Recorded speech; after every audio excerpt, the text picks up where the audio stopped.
യുവന്തഃ പ്രവിശ്യ മമ വാച ഇമാം പ്രസുപ്താം സഞ്ജീവയത്യഖിലശക്തിധരസ്വധാമ്നാ അന്യാംശ്ച ഹസ്തചരണശ്രവണത്വഗാദീൻ പ്രാണാൻ നമോ ഭഗവതേ പുരുഷായ തുഭ്യം. ശ്രീമദ് ഭാഗവതം പ്രഥമസ്കന്ധത്തിൽ തുടക്കം 2 ശ്ലോകങ്ങളാണ് നമ്മൾ ചിന്തിച്ചു. തുടക്കം തന്നെ ആ ബ്രഹ്മലക്ഷണം ആണ് അവിടെ സൂചിപ്പിച്ചത്. ജന്മാദ്യസ്യ യദന്വയാതിതരതശ്ചാർദ്വേഷവിജ്ഞസ്വരാട് തേനേ ബ്രഹ്മഹൃദായ ആദികവേ മഹ്യന്തി കൽസൂരയ തേജോ വാരിമൃതാം യഥാ വിനിമയോ യത്ര സർഗോ മൃഷാം ധാമ്നാ സ്വേന സദാ നിരസ്തഗുഹകം സത്യം പരം ധീമഹി. ഈ സൃഷ്ടി, സ്ഥിതി, ലയം ഇതിലെല്ലാം നിലനിൽക്കുന്നതായിട്ടുള്ളതും ഇതിനു മുമ്പുള്ളതും ഇതിനു ശേഷമുള്ളതും സദാ ഉള്ളതായിട്ടുള്ള ആ ഒരു സത്യം തന്നെ, ആ സത്യം ആ ബ്രഹ്മാവിൻ്റെ ഹൃദയത്തിൽ ഉണർന്നതായിട്ടുള്ള ആ സത്യം, ആദികവിയായിട്ടുള്ള ബ്രഹ്മാവിൻ്റെ ഹൃദയത്തിൽ ഉണർന്നതായുള്ള സത്യം. മുഹ്യന്തി അൽസൂരയ, അത് പണ്ഡിതന്മാര് അനവധി വിഷയങ്ങളെക്കുറിച്ച് പാണ്ഡിത്യമുള്ളവർ ഇവിടെയുണ്ട്. പക്ഷെ അനുഭവിക്കാൻ, അവർക്ക് പൂർണ്ണമായിട്ട് കണ്ടുപിടിക്കാൻ ഇന്നും സാധിക്കാത്തതായിട്ടുള്ള ഒന്ന് അനന്തമായിരിക്കണം ആ ഭഗവാന്റെ മഹിമ. ഭഗവാൻ ശയിക്കണത് അനന്തൻ്റെ മുകളിലാണല്ലോ. അപ്പം അതുതന്നെയാണ് അനന്തമായി, അതിനെ പൂർണ്ണമായിട്ട് നമുക്ക് സാധ്യമല്ല, അനുഭവം സാധ്യമല്ല. അവിടെ അനുഭവം എന്നുള്ള ഒന്നുണ്ടാവില്ല. അവിടെ അനുഭവങ്ങളുള്ളപ്പോൾ നമ്മൾ ഗുണങ്ങളിലാണ് ഇരിക്കുന്നത്. അത് ഭഗവാൻ നിർഗുണനാണ്, ഗുണങ്ങൾക്കും അതീതനാണ്. നമുക്കാണ് പുണ്യപാപങ്ങൾ, ശരിതെറ്റുകൾ, കർമ്മമില്ലായ്മ, ധർമ്മം അധർമ്മം എല്ലാം കാലത്തിനധീനനായി പോണ നമുക്കാണ്. പക്ഷെ ഭഗവാൻ ഇതൊന്നുമില്ല. അതിനെല്ലാം മുകളിൽ നിൽക്കണം ആ നിർഗുണത്വം, ആ സത്യം. ആ സത്യമാണ് ഇതിൻ്റെ എല്ലാം ഉറവിടം. ഇതെല്ലാം ആരംഭിച്ചത് ആ സത്തിൽ നിന്ന് തന്നെയാണ്. അത് തന്നെയാണ് സത്ത്, അത് തന്നെയാണ് നമ്മുടെ ഉള്ളിലുള്ള ആ സ്വരാട്, ആ സത്യം. അതിൽ നിന്ന് ഉത്ഭവിച്ചതാണ് ഈ മായയാകണ ഈ പ്രപഞ്ചം. അപ്പം അതിൽ നിന്ന് ഉത്ഭവിച്ചതിലും ആ സത്യം നിൽക്കണം.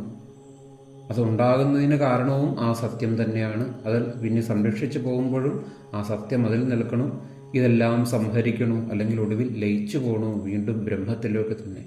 അപ്പോഴും ആ സത്യം അതിലുണ്ട്. ശേഷവും ഈ സത്യം മാത്രമേ ഇവിടെ ഉള്ളൂ. ഇത് വീണ്ടും ആവർത്തനമാണ്. അപ്പോൾ എപ്പോഴും യഥാർത്ഥത്തിൽ പാരമാർത്ഥിക സത്യമാണ് അത്. വ്യാവഹാരികം ആ താൽക്കാലികമായിട്ട് അങ്ങനെ നടക്കണം, അതിങ്ങനെ മാറി മാറി വരണം. അപ്പം ധാമന സ്വേന സദാ നിരസ്തഗുഹകം സത്യം പരം ധീമഹി എന്നുള്ള സത്യത്തിനെ നമ്മൾ ധ്യാനിച്ചുകൊണ്ടാണ് ഈ ഭാഗവതം ആരംഭിക്കുന്നത്. ശേഷം ധർമ്മപ്രോഞ്ചിതകൈതപുത്രപരമോ നിർമ്മത്സരാണാം തഥാം വേദ്യം വാസ്തവമത്ര വസ്തു ശിവനം താപത്രയുന്മൂലനം ശ്രീമദ്ഭാഗവതേ മഹാമുനികൃതേ കിം വാ വരൈരീശ്വര സദ്യോ ഹൃദ്യ അവരുദ്ധരെ എത്ര കൃതിഭി ശുശ്രൂഷുഭി തൽക്ഷണാത്. ധർമ്മപ്രോഞ്ചിതകൈതപുത്രപരമോ ആ വേദവ്യാസനാൽ രചിക്കപ്പെട്ട ഈ ഗ്രന്ഥത്തിൽ താപത്രയങ്ങളെ നിശേഷം നശിപ്പിക്കുന്നതായിട്ടുള്ള ആ പരമമായിട്ടുള്ള ആനന്ദം, ഇതൊന്നുമല്ല സത്യമെന്ന് ആ യഥാർത്ഥത്തിലുള്ള ആ ഭഗവാന്റെ സ്വരൂപത്തെ അറിയിക്കണതായിട്ടുള്ള ഈ ഭാഗവതം. അതറിയുമ്പോൾ നമുക്ക് ഈ വക സുഖദുഃഖങ്ങൾ, ഈ വക ദുഃഖങ്ങൾ ഇതെല്ലാം ഇല്ലാണ്ടാവും. ഇതൊന്നുമല്ല സത്യം എന്ന് അറിയുമ്പോൾ, ഭഗവാൻ ഇതൊന്നുമില്ല എന്ന് നമ്മൾ അറിയുമ്പോൾ ആ ആനന്ദം അനുഭവിക്കാൻ സാധിക്കണം. അതാണ് താപത്രയങ്ങളെ നിശേഷം നശിപ്പിക്കുന്നതായിട്ടുള്ള ആ പരമമായിട്ടുള്ള ഭക്തി, അതുണ്ടാക്കി തരുന്നതായിട്ടുള്ള ആ ഫലേച്ഛ ഇല്ലാണ്ടുള്ള. നമുക്കവിടെ ഫലേച്ഛയൊന്നും ഉണ്ടാവില്ല. ഭാഗവതം നിരന്തരം നമ്മൾ ശ്രവിച്ചുകൊണ്ടിരുന്നാൽ ഫലേച്ഛ നമുക്ക് കുറഞ്ഞു വേണ്ട വിധത്തിലാണ് ശ്രവിക്കുന്നതെങ്കിൽ, അതിനെ വേണ്ട വിധത്തിൽ ശ്രവിച്ചു കഴിഞ്ഞാൽ അതിൻ്റെ തത്വത്തിനെ നമുക്ക് ഗ്രഹിക്കാൻ സാധിച്ചാൽ നമുക്ക് ഫലേച്ഛ നിരന്തരം ഇല്ലാണ്ടാവും. എന്ത് ഇതിലും ഫലമിച്ഛിക്കാണ്ട് നമുക്ക് ആ ഈശ്വര സമർപ്പിതമായിട്ട് ചെയ്യാൻ സാധിക്കും. ഈ ഫലവും ഈ കർമ്മവും ഇതൊന്നും സ്ഥിരമല്ല. ഇവിടെ എല്ലാം സ്ഥിരമായിട്ടുള്ളത് ഈ ഒരു സത്യമേ ഉള്ളൂ. നമ്മൾ ആദ്യം ധ്യാനിച്ചതായിട്ടുള്ള ആ ഒരു സത്യമേ ഇവിടെ സ്ഥിരമായിട്ടുള്ളൂ എന്ന് മനസ്സിലാവുമ്പോൾ അതിനെ മാത്രം എനിക്ക് അനുഭവിച്ചാൽ മതി. എല്ലാം അതിലോട്ട് സമർപ്പിക്കണു. എന്ത് ചെയ്യുമ്പോഴും അത് തന്നെ, ഏത് കർമ്മങ്ങൾ ചെയ്യുമ്പോഴും അത് അതിലോട്ട് തന്നെ നമ്മൾ സമർപ്പിക്കണം. അതേ ഇവിടെ സത്യമുള്ളൂ. അതാണ് അങ്ങനെ നമ്മൾ നമ്മുടെ കർമ്മങ്ങൾ ചെയ്യുമ്പോൾ അത് ധർമ്മമായിട്ട് മാറും. അപ്പോൾ ആ ധർമ്മമാണ് ഇവിടെ കാണിച്ചു തരുന്നത്. ഭാഗവത ധർമ്മം എന്ന് പറയുന്നത് അങ്ങനെ തന്നെയാണ് വരിക. ഇങ്ങനെ പരമാനന്ദം അനുഭവിക്കണ ഒരാൾക്ക് പിന്നെ മറ്റൊന്നിനെയും ആശ്രയിക്കേണ്ടതായിട്ടില്ല എന്ന് പറഞ്ഞ് തുറന്നതാ. എന്ന് നമുക്ക് ആ 3-ാമത്തെ ശ്ലോകത്തിലേക്ക് കടക്കാം.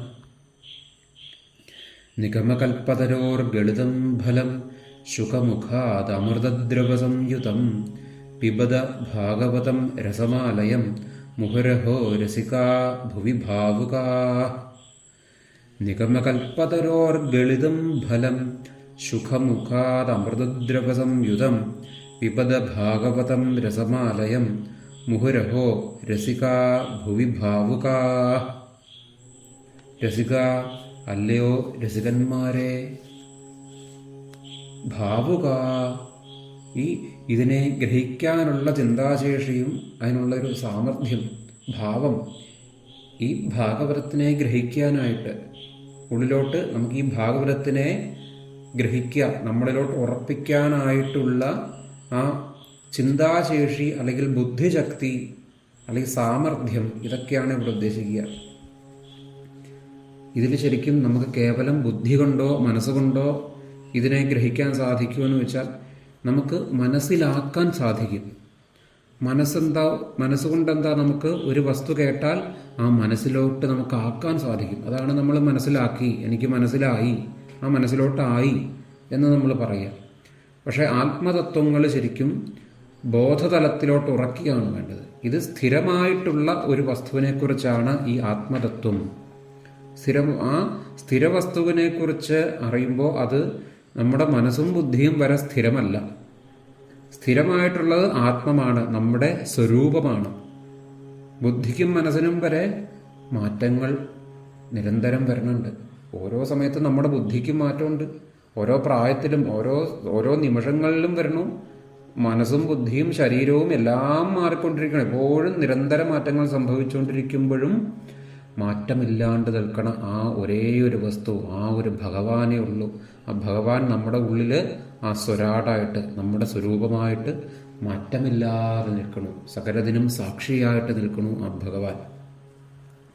അപ്പം അങ്ങനെയുള്ള ഭഗവാനെ നമുക്ക് ഗ്രഹിക്കാൻ, ആ ഭഗവാനെ കുറിച്ച് നമുക്ക് അറിയണമെങ്കിൽ ആ ബോധതലത്തിലോട്ട് ഉറക്കണം. സ്ഥിരമായിട്ടുള്ള ഭഗവാൻ തന്നെ വിചാരിച്ചാലേ കാര്യമുള്ളൂ. ആ ഭക്തിഭാവം, ഇവിടെ ഭക്തിഭാവം എന്ന് പറഞ്ഞാൽ ഓരോ ഭക്തിയെ ഓരോ ഇടങ്ങളിലും ഓരോ തരത്തിൽ നമുക്ക് കാണിക്കാം. ഏതെങ്കിലും ഒരു വാക്കിലൂടെ ഒരു ഡെഫിനിഷനിലൂടെയോ നമുക്ക് ഈ ഭക്തിയെ ഒതുക്കാൻ സാധിക്കില്ല. ഇവിടെ ഭക്തി നമുക്ക് അത് വേണമെന്നുള്ള അതിയായ അതിനോടുള്ള ഒരു ത്വര, ഇത് എനിക്കറിയണം എന്നുള്ള അതിയായിട്ടുള്ള, ഇത് ആനന്ദം അനുഭവിച്ചുകൊണ്ട് തന്നെ ഈ ഭഗവാനെക്കുറിച്ച് എനിക്കറിയണം എന്നുള്ള നിരന്തരമായിട്ടുള്ള ആ ആനന്ദം കിട്ടുവാൻ വേണ്ടിയുള്ള ഒരു ത്വര, ആ ശ്രമമാണ്. അപ്പം അങ്ങനെ വരുമ്പോൾ നമ്മുടെ മനസ്സിലായില്ലെങ്കിലും ബുദ്ധിയിലോട്ടായില്ലെങ്കിലും നേരിട്ട് ബോധത്തിലോട്ട് ഉറയ്ക്കും. ചിലയിടങ്ങളിൽ ചില കാര്യങ്ങൾ മനസ്സിലാവാൻ കുറച്ച് ബുദ്ധിമുട്ടുണ്ടാവും, ചില കാര്യങ്ങൾ അത് വന്നാലും പക്ഷെ ഒരു ആനന്ദം നമുക്കത് കേൾക്കുമ്പോഴുണ്ടാവും. ആ ആനന്ദമാണ് അതിൻ്റെ അർത്ഥം. ഇത് മനസ്സിനും ബുദ്ധിയുടെ മുകളിലോട്ട് നേരിട്ട് ചെന്നിട്ടുണ്ട്, അതാണ് ആനന്ദം. ഇതെന്താണ് എന്ന് നമുക്ക് മനസ്സിലാകണമെങ്കിൽ ആ മനസ്സിലോട്ട് ചെല്ലണം എന്ന് മാത്രമേ ഉള്ളൂ. പക്ഷെ അത് സ്ഥിരമല്ല. മനസ്സിലായത് മനസ്സിൽ നിന്ന് ചിലപ്പോൾ പോയിരിക്കും, പക്ഷെ ബോധതലത്തിൽ ഉറക്കുന്നതായിട്ടുള്ള ഒന്നും മനസ്സിൽ നിന്ന് പോവില്ല. അപ്പം അതിനു വേണ്ടിയിട്ടുള്ള ആ ഭക്തിഭാവം, അതാണ് ഇത് ഗ്രഹിക്കാനുള്ള ചിന്താശേഷി, ഇതിനു വേണ്ട ആ സാമർഥ്യം. അത് പുറമേ നമുക്ക് വിദ്യാഭ്യാസം ഉണ്ടായാലോ, പുറമേ നമ്മൾ എത്ര പുസ്തകങ്ങൾ വായിച്ചാലോ എത്ര യാത്രകൾ നടത്തിയാലോ മാത്രം കിട്ടണ ഒന്നല്ല. അത് ബോധതലത്തിലോട്ട് ഉറയ്ക്കാനുള്ള, അത് നമ്മുടെ വാസനകളുടെ ബലങ്ങൾ കുറഞ്ഞിരിക്കുമ്പോഴാണ് കൂടുതൽ ആ സാമർഥ്യം ഉണ്ടാവുക. അപ്പോൾ അതാണ് ആ ഭാവുക, ആ ഭാവങ്ങൾ. നിഗമകൽപ്പതരോർഗളിതം ഫലം ശുഖമുഖാദമൃതദ്രവ സംയുതം പിബത ഭാഗവതം രസമാലയം മുഹുരഹോ രസികാ ഭുവി ഭാവുകാ. രസിക, അല്ലയോ രസികന്മാരെ, ഇത് ഇഷ്ടപ്പെടുന്നവരെ, ഈ ഭഗവാനെക്കുറിച്ച് അറിയാനായിട്ട്, ഭഗവാനെ രസിക്കാനായിട്ട് കാത്തിരിക്കണവരെ. ഇനി അങ്ങോട്ട് ഭാഗവതത്തിൽ വരുമ്പോൾ രസമാണ് മുഴുവൻ. ഭാഗവതത്തിൽ തന്നെ പറയേണ്ട സ്വാദ് സ്വാദ് പതേ പതേ എന്ന് പറയുക. ഭാഗവതം തുറന്നങ്ങോട്ട് കേൾക്കും തോറും ഇതിൻ്റെ സ്വാദ് കൂടിക്കൂടി വരും. സാധാരണ നമുക്ക് ഒരു ഭക്ഷണം കഴിച്ചാൽ, എത്ര വിശപ്പുണ്ടെങ്കിലും ഭക്ഷണം കഴിച്ചാൽ ആദ്യം നമുക്ക് സ്വാദുണ്ടാവും, ആ വിശപ്പ് കാരണം സ്വാദുണ്ടാവും. പിന്നെ വിശപ്പ് കുറഞ്ഞു വരും തോറും ആ സ്വാദിന് കുറവ് വരും. ഒടുവിൽ നമ്മൾ വയറ് നിറയണം, നിർത്തി. പക്ഷെ ഭാഗവതത്തിൽ അങ്ങനെയല്ല. കേൾക്കും തോറും സ്വാദ് കൂടിക്കൂടി വരും. അതായത് ഈ ഭാഗവതത്തിലെ ഭഗവാനെക്കുറിച്ച്, ആ ഭഗവാനെക്കുള്ള ഭക്തി നമ്മൾ നിറയുന്നു. ആ വേദാന്ത ചിന്ത, ആ വേദാന്തം, ആ തത്വം ഈ ഭക്തിഭാവത്തിൽ ആ ഭഗവാനെ കുറിച്ച് നമ്മൾ ഉള്ളിലോട്ട് ഗ്രഹിച്ചുകൊണ്ടേയിരിക്കണം. ആ സ്വാദ് ഓരോന്ന് ഭാഗവതത്തിലോട്ട് ആഴ്ന്നിറങ്ങും തോറും സ്വാദ് സ്വാദ് പതേ പതേ കൂടിക്കൂടിയാ വരിക. അപ്പം അങ്ങനെയുള്ള അതിന് വേണ്ടതായിട്ടുള്ള ആ രസികന്മാരെ എന്നാണ്. ആ രസിക ഭുവി ഭാവുക. നിഗമകൽപ്പതരോർഗളിതം ഫലം എന്നാണ് ശ്ലോകം ആരംഭിക്കുന്നത് തന്നെ. നിഗമകൽപ്പതരോർഗളിതം ഫലം. നിഗമ, ആ വേദമാകണതരത്തിലുള്ള കൽപ്പതരു. കൽപ്പവൃക്ഷമാണ്. ഗളിതം ഫലം, അതിൻ്റെ ഫലം. നിഗമകൽപ്പതരോ ഫലം, ആ ഫലം, ആ ഗളിതം ഫലം. അങ്ങനെയുള്ള കൽപ്പതരുവിൽ നിന്ന്, ആ കൽപ്പവൃക്ഷത്തിൽ നിന്നും ഉയർന്നു വീണതായിട്ടുള്ള ആ ഫലം. അപ്പം കൽപ്പവൃക്ഷം എന്ന് വെച്ചാൽ നമ്മൾ പൊതുവെ അത് തെങ്ങാണ്. തേങ്ങ, അതിൽ നിന്ന് കിട്ടുന്ന നാളികേരമാണ്. കൽപ്പവൃക്ഷം എന്നല്ലേ നമുക്ക് തെങ്ങിന് പറയുക. അപ്പം നിഗമകൽപ്പതരോർ ഗളിതം ഫലം, ഇവിടെ വേദമാകണ കൽപ്പവൃക്ഷത്തിന്റെ ഫലമാകണത്. വേദമാകണ കൽപ്പവൃക്ഷത്തിന്റെ ഫലമാകണതും ശുഖബ്രഹ്മർഷിയുടെ മുഖത്ത് നിന്ന് ഭാഗ്യവശാൽ താഴത്തേക്ക് വീഴുന്നതുമായിട്ടുള്ള, ആ ഉതിർന്ന് വീഴുന്നതുമായിട്ടുള്ള ശ്രീ ശുഖബ്രഹ്മർഷിയുടെ മുഖത്ത് നിന്നാണ് ഈ ഭാഗവതം നമുക്ക് കിട്ടിയത്. ശ്രീ ശുഖബ്രഹ്മർഷി പരീക്ഷത്തിന് ഭാഗവതം പറഞ്ഞു കൊടുക്കുന്നത് സൂതൻ കേൾക്കുകയും പിന്നീട് സൂതൻ ശൗനകാദികൾക്ക് പകർന്നു കൊടുക്കുന്നതുമാണ്. സൂത ശൗനക സംവാദമായിട്ട് ഭാഗവതം ആരംഭിക്കുക. ആ സൂതൻ ശൗനകാദി ഋഷീശ്വരന്മാർക്ക് ഭാഗവതം പറഞ്ഞു കൊടുത്തതാണ് നമ്മൾ ഭാഗവതമായിട്ട് ഈ പുസ്തകത്തിൽ വായിക്കുക. ആ സൂതന് ശ്രീശുഖബ്രഹ്മർഷിയിൽ നിന്ന് കിട്ടിയതാണ് പരീക്ഷത്തിന് പറഞ്ഞു കൊടുത്തപ്പോൾ. ശ്രീശുഖബ്രഹ്മർഷിക്ക് വേദവ്യാസനിൽ നിന്നും, വേദവ്യാസ മഹർഷിക്ക് നാരദ മഹർഷിയിൽ നിന്നും, നാരദ മഹർഷിക്ക് ബ്രഹ്മാവിൽ നിന്നും, ബ്രഹ്മാവിന് ആ ഭഗവാൻ തന്നെ ഉപദേശിച്ചു കൊടുത്തതാണ് ഈ അറിവ്. അപ്പം അങ്ങനെ ആ ശുഖബ്രഹ്മർഷിയുടെ മുഖത്ത് നിന്ന് ആ ഭാഗ്യവശാൽ താഴത്തോട്ട് ഉതിർന്നു വീണതായിട്ടുള്ള ആ ഫലം, ആ ഒരു കായ അല്ലെങ്കിൽ ആ ഒരു പഴം, ശുഖമുഖാത അമൃതദ്രവ സംയുതം, ആ പരമാനന്ദമാകണ അമൃതരസത്തെ ഉൾക്കൊണ്ടിരിക്കുന്നത് ഭാഗവതം. ആ ഭാഗവതം എന്ന് പേരുള്ള ആ രസത്തെ, ആ രസം, ആ ഭാഗവതമാകണ ആ രസം, ആ പരമാനന്ദം തരണതായിട്ടുള്ള ആ ഒരു ഫലം, ആ ഒരു പഴം അല്ലെങ്കിൽ ആ ഒരു ഭാഗവതമാകുന്ന ആ ഒരു രസത്തെ പരമാത്മാവിൽ ആലയം. നിഗമകൽപ്പതരോർഗളിതം ഫലം സുഖമുഖാദ അമൃതദ്രവ സംയുതം പിബത ഭാഗവതം രസമാലയം. ആലയം, ആ പരമാത്മാവിൽ ലയം വന്നിരിക്കണ, ആ ഭഗവാനിൽ ലയിച്ചിരിക്കണതായിട്ടുള്ള അവസ്ഥയിൽ, അതായത് സമാധി അവസ്ഥ, മോക്ഷാവസ്ഥ, അവിടെ സുഖവും ദുഃഖവും ഇല്ലാണ്ട് ആ അവസ്ഥയിലോട്ട് ഇരിക്കണം. സമാധിയായിട്ടുള്ള അവസ്ഥയിലൊക്കെ ഇരിക്കണവരാണെങ്കിലും വീണ്ടും വീണ്ടും അവർ പാലനം ചെയ്യാൻ ആഗ്രഹിക്കും ഈ ഭാഗവതം. എത്രത്തോളം മോക്ഷാവസ്ഥയിലോട്ട് എന്നാലും ആ മോക്ഷത്തിലും മുകളിലായിട്ടുള്ള ഒന്നുണ്ട്. അത് ഈ ആനന്ദ മോക്ഷത്തിൽ ചെല്ലുമ്പോൾ നമുക്ക് ഈ അനുഭവങ്ങൾക്ക് മുകളിലായിട്ടാണ് മോക്ഷം മാറുക. പക്ഷെ ഈ അനുഭവത്തിനെ ആസ്വദിക്കാൻ സാധിക്കണമെങ്കിൽ ഈ ഭക്തിഭാവത്തിൽ ഭഗവാനെ കുറിച്ച് അറിഞ്ഞറിഞ്ഞ് ആനന്ദിക്കാൻ സാധിക്കണം. ആ അനുഭവം വരണം. അതുകൊണ്ടാണ് പറയണത്, ആ പരമാത്മാവിൽ ലയിച്ചിരിക്കണ അവസ്ഥയിലാണെങ്കിൽ പോലും വീണ്ടും വീണ്ടും ഈ ഭാഗവതം കേൾക്കും. അത് പാനം ചെയ്തുകൊള്ളൂ, ഈ ഭാഗവതത്തെ എടുത്തുകൊള്ളുക എന്ന് തന്നെ ആദ്യമേ സൂചിപ്പിക്കുകയാണ്. അപ്പൊ ഇവിടെ ആ വേദമാകണ കൽപ്പവൃക്ഷത്തിന്റെ ഫലം, നിഗമ കൽപ്പതരോർ ഗളിതം ഫലം, വേദമാകണ കൽപ്പവൃക്ഷം. കൽപ്പവൃക്ഷം എന്ന് പറഞ്ഞാൽ പൊതുവെ തെങ്ങാണ്, നാളികേരം കിട്ടണം. ഈ പേര് തെങ്ങിന്, അപ്പൊ അതുകൊണ്ടാണ് കൽപ്പവൃക്ഷം എന്നുള്ള പേര് ഈ തെങ്ങിന് വരാനുള്ള കാരണം എന്താ വെച്ചാൽ, തെങ്ങിന് എല്ലാ ഭാഗങ്ങളിലും ഉപയോഗമുള്ളതാണെന്ന് നമ്മൾ പണ്ട് പഠിച്ചിട്ടുള്ള കാര്യമാണല്ലോ. തെങ്ങിന്റെ എല്ലാ ഭാഗങ്ങളിലും ഉപയോഗമുള്ളതാണ്. മാത്രമല്ല ആ തെങ്ങിന്റെ തടി നല്ല ഉപയോഗപ്രദമാണ്, അതിന്റെ ഓല ഉപയോഗപ്രദമാണ്, ആ നാളികേരം ഉപയോഗപ്രദമാണ്, അതിൽ നിന്ന് വെളിച്ചെണ്ണ കിട്ടും, അത് നമുക്ക് ആഹാരം പാകം ചെയ്യാൻ സാധിക്കുന്നുണ്ട്, ചിരട്ട ഉപയോഗപ്രദമാണ്, ചകിരി ഉപയോഗപ്രദമാണ്. എന്താണ് തെങ്ങിന്റെ ഒന്നും തന്നെ അവിടെ നമുക്ക് പാഴാക്കി കളയാനില്ല. അപ്പം അതെല്ലാം ഉപയോഗപ്പെടുത്തരുന്നതാണ്. അപ്പം അതേപോലെ തന്നെ അപ്പൊ കാലത്തിനും അതേ മാത്രമല്ല, ഈ നാളികേരം നോക്കിയോളൂ, ഈ തെങ്ങ് കൽപ്പവൃക്ഷം ഏതെങ്കിലും ഒരു പ്രത്യേക കാലാവസ്ഥയൊന്നുമില്ല. നമുക്ക് മാമ്പഴത്തിനൊരു കാലാവസ്ഥയുണ്ട്, ചക്കയ്ക്കൊരു കാലാവസ്ഥയുണ്ട്, ഓരോരോ ഫലങ്ങൾക്കും ഓരോ കാലാവസ്ഥകളുണ്ടാവും, ഓരോ സമയങ്ങളുണ്ടാവും. പക്ഷെ ഈ നാളികേരം, ഈ തെങ്ങ് അങ്ങനെയല്ല, കൽപ്പതരു, ഇത് കൽപ്പവൃക്ഷമാണ്. ഏത് സമയത്തും അത് അവിടെ കായ്ക്കും, അതിന് പ്രത്യേകിച്ച് അങ്ങനെ ഒന്നുമില്ല. അപ്പം അതുപോലെ അനവധി ഗുണങ്ങൾ ഇതിനുണ്ട്. അതുകൊണ്ടാണ് ഈ കൽപ്പതരോർ എന്ന് ഭാഗവതത്തെ കാണിച്ചിരിക്കുക.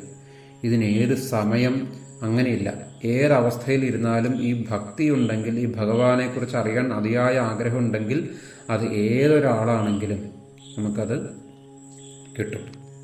അതാണ് ഇവിടെ അക്കാലത്തിനതീതമായിട്ടുള്ള ജ്ഞാനമാണ് തരിക.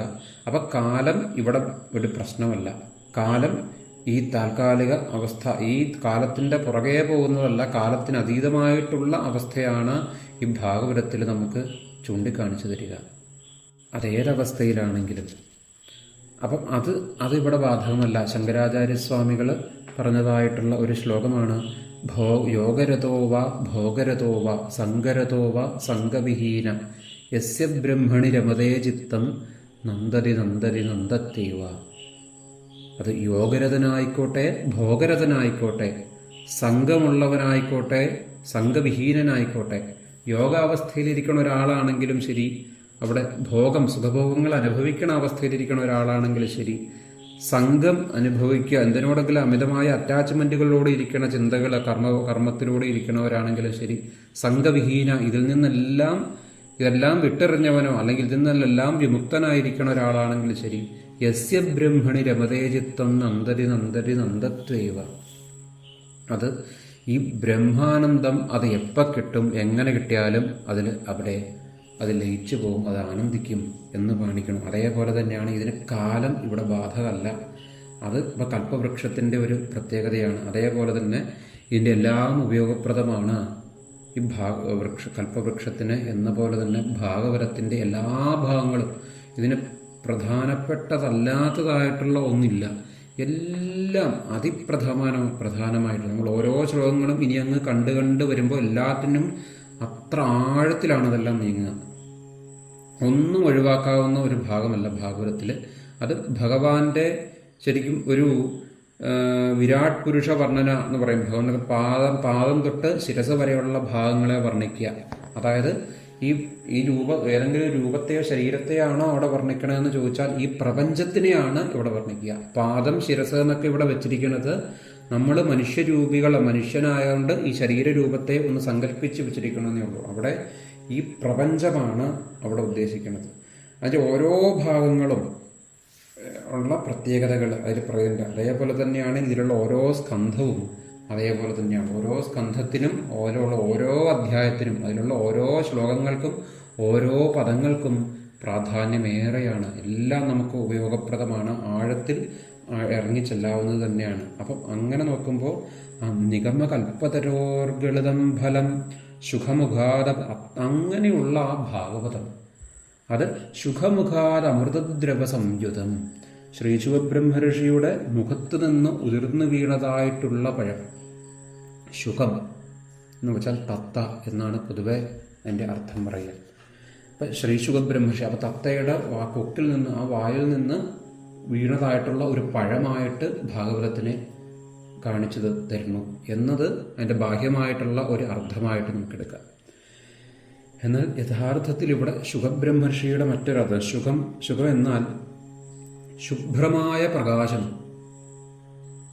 ശുഭദീപ്തവും ശുഖ എന്നൊരർത്ഥം സംസ്കൃതത്തിലുണ്ട്.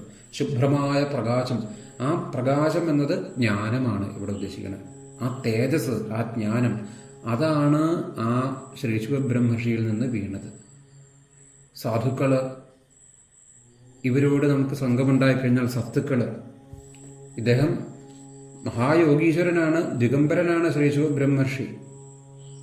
ഇങ്ങനെയുള്ള സാധുവര്യന്മാരുടെ അടുത്ത് നിന്ന് നമുക്ക് അവരുടെ അറിവാണ് നമുക്ക് കിട്ടുക. അവരൊന്നും പറഞ്ഞില്ലെങ്കിലും ആ മൗനമായി ഇരുന്നാൽ പോലും നമ്മുടെ അതിൻ്റെ ഉള്ളിൽ നിന്ന് നമുക്കൊരു തേജസ്, ഒരു അറിവ് നമുക്ക് പകർന്നു വരുന്നുണ്ട്. ഒരു ഊർജമാണ് അവിടുന്ന് കിട്ടുക. അപ്പം അദ്ദേഹം എന്തെങ്കിലും ഒന്ന് മൊഴിഞ്ഞാലോ, അപ്പം അവരെന്തെങ്കിലും ഒന്ന് നമുക്ക് പറഞ്ഞു തന്നാലോ പിന്നെ അത് ചിന്തിക്കാനേ ഇല്ല. അപ്പം അത്രത്തോളമാണ് ഇവിടെ പരീക്ഷത്തിന് കിട്ടിയ ജ്ഞാനമാണ് ഈ ശ്രീശുഖബ്രഹ്മർഷിയിൽ നിന്ന്. ശ്രീശുഖം എന്ന് പറയുമ്പോൾ അവിടെ ആ ശുഭ്രമായിട്ടുള്ള പ്രകാശമാണ് അവിടെ ഉദ്ദേശിക്കുക. പ്രകാശം, അറിവ്, ജ്ഞാനം. ഈ ശ്രീശുഖബ്രഹ്മർഷിയുടെ അച്ഛനാണ് വേദവ്യാസനെങ്കിൽ ആ വേദവ്യാസനിൽ നിന്ന് ഉത്ഭവിച്ചതായിട്ടുള്ള ആണ് ഈ ശ്രീശുഖബ്രഹ്മർഷി, ആ പ്രകാശം. അപ്പം അത് വന്നു. അതിൽ നിന്ന് ആ ശ്രീശുഖബ്രഹ്മർഷിയുടെ മുഖത്ത് നിന്ന് ഉയർന്നു വീണതായിട്ടുള്ള ആ മുഖത്ത് നിന്ന് വന്നതായിട്ടുള്ള ആ അറിവ്, അഹോ ഭാഗ്യവശാൽ, അത് ഭാഗ്യം കൊണ്ട് താഴത്തോട്ട്, അഹോഭുവി ശുഖമുഖാത് അമൃതദ്രവസംയുതം നിഗമകൽപ്പതരോർ ഗളിതം ഫലം ശുഖമുഖാത് അമൃതദ്രവസംയുതം പിബത ഭാഗവതം രസമാലയം മുഹുരഹോ രസിത ആഭുവി ഭാവുകാ. ഭുവി ആ ഭാഗ്യവശാൽ താഴെ വീണതായിട്ടുള്ള അമൃതദ്രവ സംയുതം, പരമാനന്ദമാകണ അമൃതരസത്തെ ഉൾക്കൊണ്ടിരിക്കുന്നതായിട്ടുള്ള ആ ഭാഗവതം എന്ന് പേരുള്ളതായിട്ടുള്ള രസം, ആ പരമാനന്ദമാകണ അമൃതരസം. അമൃതം എന്ന് പറഞ്ഞാൽ തന്നെ നമ്മൾ ആദ്യം ചിന്തിച്ച കാര്യമാണ്. അമൃതം അമരത്വം നൽകുന്നത്, അമരത്വം മരണമില്ലാത്ത അവസ്ഥ. മരണം ഇവിടെ ഏതാണ്? ഇവിടെ ഉദ്ദേശിക്കുന്നത് ശരീരമരണമല്ല, രണം, മനുഷ്യൻ അനുഭവിക്കുന്ന രണമാണ് ആ മരണം. യുദ്ധമാണ് ഇതിൻ്റെ ഉള്ളിൽ. സുഖദുഃഖങ്ങള്, ധർമാധർമ്മങ്ങള്, പുണ്യപാപങ്ങള്, ശരിതെറ്റുകള്, അങ്ങനെ മനുഷ്യൻ അനവധി കാര്യങ്ങളിലോട്ട് യുദ്ധം നടക്കുകയാണ്. ഉള്ളിൽ കർമ്മങ്ങൾ തമ്മിലുള്ള, അത് തന്നെയാണ് മഹാഭാരത യുദ്ധം. ആ കർമ്മക്ഷേത്രമാണ് ഇത്. അതിൽ നടക്കുന്ന കുരുക്ഷേത്രം കുരു കർമ്മമാണ്. അതിൽ നടക്കുന്ന യുദ്ധം തന്നെയാണ് നമ്മളിൽ സദാ നടക്കുന്ന യുദ്ധം. അപ്പം അതല്ലേ, അതിൽ യുദ്ധം ഇത്ര സമയമാണ് ഒരു ദിവസം, അത് കഴിഞ്ഞാൽ യുദ്ധം നിർത്തി വെച്ച് പിന്നെ എല്ലാവരും പോയി ആ ഭൂമി അവിടെ പോയി കിടന്നുറങ്ങാണ്. വീണ്ടും രാവിലെ യുദ്ധം തുടങ്ങും എന്നാണ്. അങ്ങനെയാണ് മഹാഭാരത യുദ്ധം. അതേപോലെ തന്നെ ഈ യുദ്ധമെല്ലാം എപ്പോഴാണ്? നമ്മൾ സുഷുപ്തി എന്ന അവസ്ഥയിലോട്ട് ചെല്ലുമ്പോൾ പിന്നെ ഒരു അനുഭവങ്ങളും ഇല്ല. അവിടെ സുഖമില്ല, ദുഃഖമില്ല, ഞാനില്ല, ഞാനിൻ്റെ ബന്ധങ്ങളില്ല, ഒന്നും തന്നെ ഇല്ല. വസ്ത്രബോധം പോലുമില്ല. നമ്മൾ ആ സുഷുപ്തിയിലാണ്ടിരിക്കണം, അവിടെ അനുഭവം പോലുമില്ല. അപ്പോൾ വീണ്ടും യുദ്ധമില്ല. ആ സമയത്ത് മുഴുവൻ എല്ലാവരും ഓരോ സ്ഥലങ്ങളിൽ അന്ന് കിടന്നുറങ്ങണം, വീണ്ടും യുദ്ധം ആരംഭിക്കുന്നു. അപ്പോൾ ആ യുദ്ധം, ആ രണം തന്നെയാണ് സദാ നമ്മളിൽ പാലാഴി മഥനം പോലെ ഇങ്ങനെ നടന്നുകൊണ്ടിരിക്കണു. ഈ മത്സരബുദ്ധി, നമ്മുടെ ഉള്ളിലുള്ള ഈ സംസാരം, ഈ താൽക്കാലികമായിട്ടുള്ള ഈ അവസ്ഥ, ഈ മനസ്സും ബുദ്ധിയും ഉപയോഗിച്ച് ഇന്ദ്രിയങ്ങൾ ഇങ്ങനെ വ്യവഹരിക്കുകയാണ്. അത് തന്നെയാണ് ആ രണം. അത് മനുഷ്യൻ അനുഭവിക്കണം. ആ രണം അത് തന്നെയാണ് മരണം. ആ മരണം ഇല്ലാണ്ട് വരണ അവസ്ഥയാണ് അമരത്വം. അല്ലാണ്ട് ഈ ശരീരം ഇങ്ങനെ എപ്പോഴും നിലനിൽക്കുന്ന അവസ്ഥ കൊണ്ട് നമുക്ക് എന്താ കാര്യം? ശരീരത്തിനല്ല ഇവിടെ എത്ര നാള് ജീവിച്ചിരിക്കണമെന്നല്ല, ജീവിച്ചിരിക്കണ നാള് അത് അല്പനാളെങ്കിൽ പോലും ആ അമൃതം നമുക്ക് കിട്ടുക എന്നുള്ളതാണ്. ആ അമരത്വം, ആനന്ദം അനുഭവിച്ച് ജീവിക്കുക. ഈ രണത്തിൽ നിന്നെല്ലാം ഉയർന്ന് കരകയറിക്കൊണ്ട് നമ്മൾ ആ പരമമായിട്ടുള്ള ആനന്ദം, പരമമായിട്ടുള്ള ആ സത്യത്തിനെ, ആ ഭഗവാനെ നമുക്ക് ആസ്വദിച്ച് തന്നെ, ആ ഭഗവാനിൽ ലയിച്ച് തന്നെ അങ്ങ് ജീവിതം അങ്ങനെ ശുഭമാക്കി തീർക്കുക. അതാണ് ഈ ഇവിടെയുള്ള ആ അമൃതരസം, ആലയം, ആ പരമാത്മാവിൽ ലയം വന്നിരിക്കണ അവസ്ഥ. അതാണ് മുഹുർഹോ ആ പിബത ഭാഗവതം രസമാലയം, ആലയം, ആ ഭഗവാനിൽ ലയിച്ചിരിക്കുന്നതായിട്ടുള്ള അവസ്ഥയിലാണെങ്കിൽ പോലും ഈ ഭാഗവതം കിട്ടിക്കഴിഞ്ഞാൽ അതിലോട്ടൊന്ന് ശ്രദ്ധിച്ചു നോക്കാം. ആ സമാധി അവസ്ഥയിൽ ഇരുന്നാൽ പോലും ഈ ഭാഗവതത്തിന്റെ സുഖം അതാണ്. ആ അനുഭവം, ഈ ഭക്തിയാകണ ഈ ഭഗവാനെക്കുറിച്ചുള്ള അനുഭവത്തിലോട് വരിക, അല്ലെങ്കിൽ അതിലോട്ട് വരും. അതാണ് ഈ ശ്ലോകത്തിൽ. അത് പാനം ചെയ്യാൻ അത്രത്തോളം സുഖമുള്ള ഒന്ന് തന്നെയാണ് ഈ ഭാഗവതം എന്നാണ് ഈ ശ്ലോകത്തിൽ നമുക്ക് പ്രത്യേകം ചൂണ്ടിക്കാണിക്കുകയാണ്.